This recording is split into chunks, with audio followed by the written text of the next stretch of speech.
God's on the move, and I am just trying to keep up with him.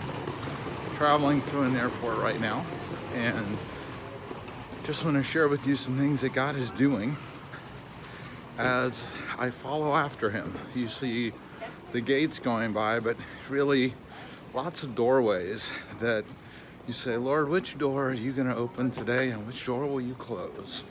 God is on the move, and there are intersections of people where you see so many coming from different places and the Lord bringing them together on this journey. I'm going to share with you a quick story of what happened in my trip in February to Papua New Guinea. I had taken this trip to Australia multiple times, and as I was flying through Australia to Papua New Guinea this time, it didn't feel any different, except that I didn't have my visa yet the week before, and yet I had assurances that it was being worked on.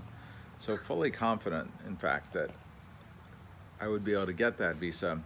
Began the trip. My colleague also was in the same place, and en route he received his visa, and I was certain that I would get mine because this was such a strategic meeting, and I knew that the Lord was in this, the planning of the church to see translation begin among their communities. I arrived in Australia and my visa still wasn't there.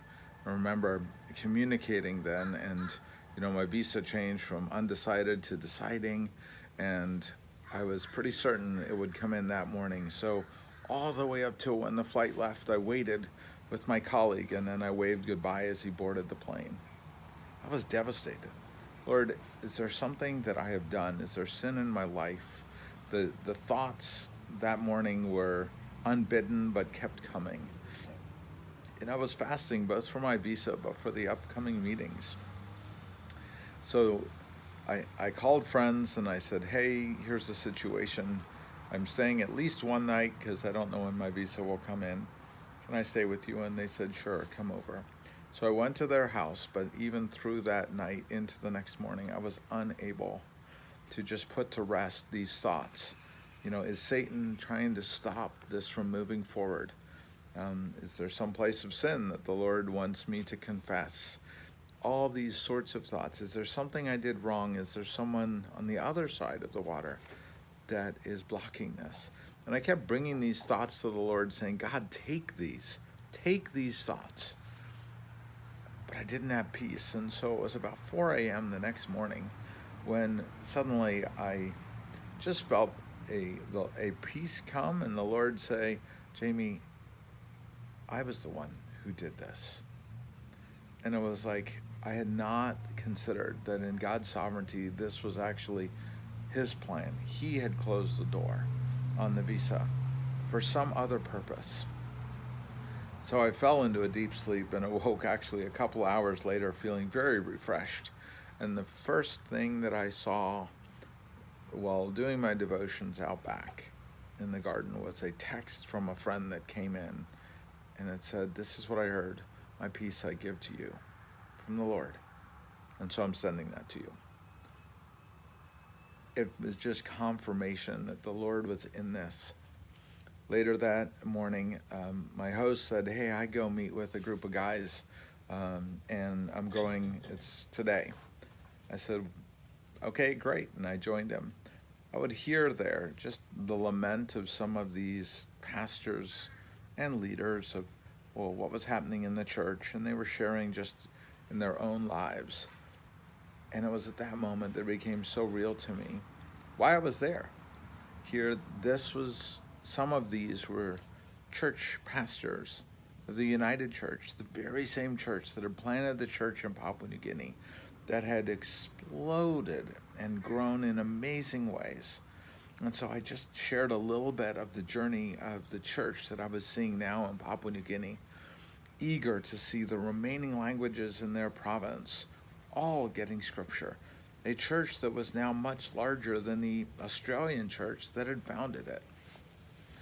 And it was of great encouragement. And at that moment, this word, the Lord reminded me of this word, dayenu, The Hebrews would say it when remembering all that God had done for them.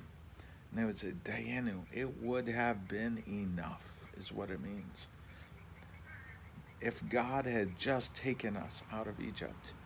And for me, in that moment, I said, Dayenu, it would have been enough, Lord, if I didn't get my visa just so that I could come and encourage or be an encouragement to these pastors of the United Church and other churches here in Australia and say, God is working. Thank you for being faithful in your time and in your generation. The Lord sees you. It was a pivotal moment for me as I recognized God is again seeking his glory and wanting to encourage his church. I left there, got back home, and there was my approved visa. Right in the top of my email, it said, your visa has been granted. So preparing to leave on my flight, I left a couple hours later on my way to the airport. I was rejoicing. And as I got into my Uber, I realized that I'm traveling with someone from Asia. We got into a very natural conversation, and we talked about languages, and I asked him where he was from, and he shared his story of having lost his father as a Vietnamese, and then this family taking him in and bringing him to Australia into their very own family. And in that moment, he asked me as well, so why do you do what you do? And I said, well, the God of the Bible has been for all nations, becoming part of his family. And he pursues people and nations. And he put his hand up and said, wait, you mean to say, he said, I've never heard this before, that the God of the Bible pursues people to adopt them into his own family. Did God do that for me? And I said, well, God has been doing that and pursuing people from the very beginning to invite everyone to be part of his family forever. And that's in fact why I travel. It's why I do what I do. And in that moment, the thought again came, Dayenu, it would have been enough if the Lord had only sent me to Australia and I didn't get to Papua New Guinea, so that this man would know the Lord has pursued him, had put him into a family, had adopted him, and has now done even more in saying, I want you in my family forever. So we prayed together. And as I left with this recognition. Once again, God had opened a door so that he would be glorified, because he had a vision and a desire, and he was going to intersect this man's life once again to say, I see you, and I want you in my family forever. Praying in that Uber, the Uber driver said, no one's ever done this with me, and I've never done this before.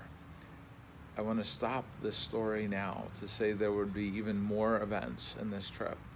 But the reality of this is, what are your Dayenu moments? The moments where you say, God, it would have been enough, but in this moment, you were glorifying yourself. Have a great day. Thanks for watching.